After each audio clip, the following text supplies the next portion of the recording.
Welcome friends, hello बंधु, welcome to the third episode of my channel पोल खुले दे सच या झूठ। दोस्तों, आज का टॉपिक है AIFF और इगोर स्टीमैक। AIFF का मतलब होता है in all India football federation. मुझे मालूम है बहुत बेतुका सा है एक्सप्लेनेशन करना है इसको, लेकिन फिर भी बोल रहा हूँ। तो रिसेंटली ऐसा हुआ है कि हमारा जो इंडियन फुटबॉल टीम है उसका जो परफॉर्मेंस है काफ़ी डिप हुआ है। और एक बहुत ही शॉकिंग रिज़ल्ट आया है, जो है इंडिया अफ़गानिस्तान के साथ 2-1 से हार गया, वो भी जीता हुआ मैच अपने घर में। तो मतलब हालांकि कुछ सालों से तो मतलब बोलते हैं ना, ये शौक पे शौक चल रहा है। तो और एक इसमें बड़ा शौक आ गया, और वो भी ऐसा नहीं है। ये जो मैच था ये वर्ल्ड कप क्वालिफायर था जिसमें इंडिया हार चुका है। तो अभी इंडिया के पास ऐसा कुछ सिचुएशन है कि इंडिया को दोनों के दोनों मैच जीतने पड़ेंगे, और या तो इंडिया को वेट करना पड़ेगा कि दूसरा टीम अच्छा परफॉर्म करे, और इंडिया शायद एक टीम से अगर ड्रॉ करे तो इंडिया का चांस है कि शायद इंडिया राउंड थर्ड क्वालिफाई कर ले। लेकिन एक बात है, लेकिन मतलब ये बहुत ही फैंस के लिए बहुत ही दुखद है, और खासकर इंडियन फुटबॉल के लिए बहुत ही दुखद है कि इंडिया का जो परफॉर्मेंस है वो काफ़ी महीनों से काफ़ी ख़राब चल रहा है। और मतलब ये काफ़ी यंगस्टर्सों को मतलब बोलते हैं ना, उनको काफ़ी पेन करता होगा, क्योंकि अगर मैं सही में बोलूँ कि इंडिया का जो फुटबॉल फॉलोइंग है, जो फुटबॉल फैन बेस है, वो काफ़ी बड़ा है इन 20 सालों में, और क्रिकेट का कुछ हद तक घटा है। तो एक बात है कि आज से 20 साल पहले जो इंडिया का जो फुटबॉल था, जो उसका क्रेज़ था, उससे 3 गुना क्रेज़ तो आ चुका है। और इतना होने के बाद अगर परफॉर्मेंस अचानक से डिप करे तो ये कहीं ना कहीं कंसर्न्स तो रेज़ करता ही है कि भाई क्या घोटाला हो रहा है, क्या चल रहा है, क्या प्रॉब्लम हो रहा है। तो इसके तो बहुत सारे फैक्ट्स है, लेकिन फ़िलहाल हम लोग कुछ अच्छी चीज़ से शुरुआत करते हैं। अच्छी चीज़ यही है कि इन रीसेंट टाइम्स में इंडिया ने कुवैत को 1-0 से हराया था अपने घर में, तो वो एक एडवांटेज हो गया था। लेकिन उसके अलावा जितने भी हम लोग अगर परफॉर्मेंस देखें इंडिया का, तो काफ़ी गंदा है। और एशियन कप में तो इंडिया की बहुत ज़बरदस्त किरकिरी हुई है। 2019 में स्टीफन कॉन्स्टेंटाइन ने जो परफॉर्मेंस दिया था, उसके तो आसपास भी हमारे इगोर भाई ने परफॉर्मेंस, उसका आसपास भी वो गए नहीं। और रिसेंटली ऐसा हुआ है कि एशिया कप के पहले, एशिया कप और उसके बाद के मैचेस में तो परफॉर्मेंस दिन ब दिन डिप होता गया है, और पता नहीं आगे क्या होगा। तो इसके बहुत सारे रीज़न्स है।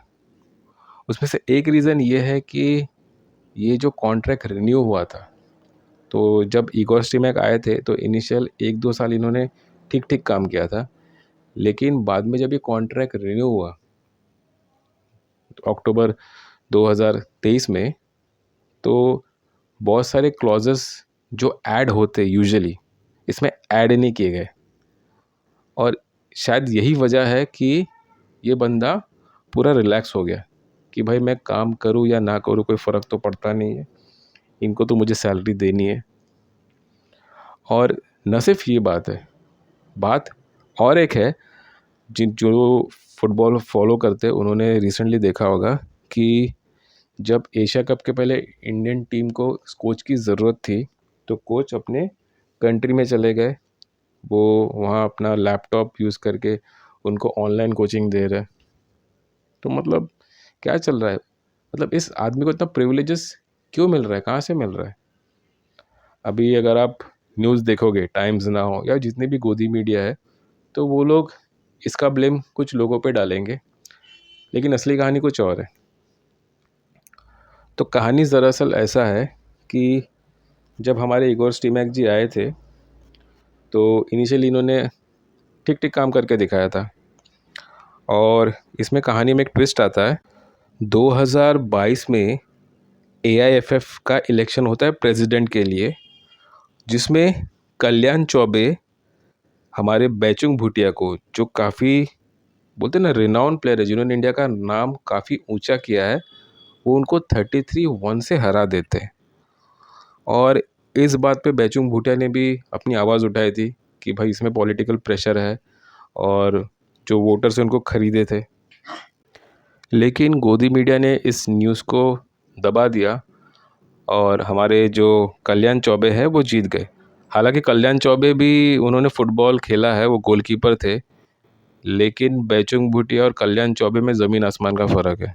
तो नो डाउट किसे AIFF प्रेसिडेंट होना चाहिए था, ये सबको पता है, लेकिन just because Kalyan Choubey BJP political leader थे, उनको जिता दिया गया।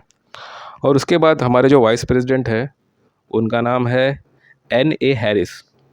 तो उनको वाइस प्रेसिडेंट सिलेक्ट किया गया था। अभी एक एक कहानी में ट्विस्ट है कि वो तो कांग्रेस के हैं, लेकिन वो सिलेक्ट कैसे हो गए। तो इसमें भी मतलब मुझे मेरे सोर्सेज से मैंने इन्फॉर्मेशन निकाला है, काफ़ी इसमें होमवर्क करना पड़ा था। तो ऐसा है कि दोनों में फ्रेंडली रिलेशंस है, हालांकि हाँ अलग पार्टी से है, लेकिन फ्रेंडली रिलेशंस है।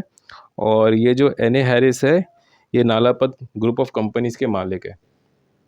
तो ऐसा कोई आदमी चाहिए था जो डमी रहे और बीजेपी का जो प्रेसिडेंट है वो उसको हेड करे। तो इसके हिसाब से उन लोग ने कर दिया था। तो काफ़ी सारा पॉलिटिकल बोलते हैं ना, एक बैकग्राउंड क्रिएट किया जाता है जिससे लोगों को दिखाया जाए कि हाँ भाई सब कुछ साफ है, जो कि होता नहीं है। तो ये तो कहानी में ट्विस्ट हो गया। 2022 में इलेक्शन में हमारे कल्याण चौबे जीत जाते हैं और 2019 के टाइम पर हमारे जो इगोर स्टीमैक है, वो कोरोना के बाद ये आते हैं हमारे टीम में और ठीक ठीक परफॉर्म करते हैं। लेकिन इनका जो कॉन्ट्रैक्ट रिन्यू होता है वो अक्टूबर 2023 में होता है। तब भी जो प्रेसिडेंट थे हमारे कल्याण चौबे, तो सूत्रों से ये मालूम पड़ा है कि ये जो भाई साहब है, तो इनके बीच में काफ़ी बार इनकी मीटिंग हुई थी। इनकी मीटिंग दिल्ली में हुई, इनकी मीटिंग बॉम्बे में हुई, इनकी मीटिंग बेंगलोर में हुई। और फाइनली इनके बीच में कुछ ऐसा, मतलब देखिए मैं पूरी सच बात नहीं बोल सकता हूँ, क्योंकि अगर ये मालूम पड़ जाए तो ये एक चैनल, मतलब बोलते हैं ना एक चेन होता है, तो बहुत कुछ मालूम पड़ जाएगा और मुझे इन्फॉर्मेशन देने वाले लोग प्रॉब्लम में आ जाएंगे। लेकिन मैं आपको इतना बोल सकता हूँ कि हाँ, ये जो जिनके ऊपर ब्लेम डाला जा रहा है, उन्होंने एक्चुअली में उनका इतना इन्वॉल्वमेंट है ही नहीं।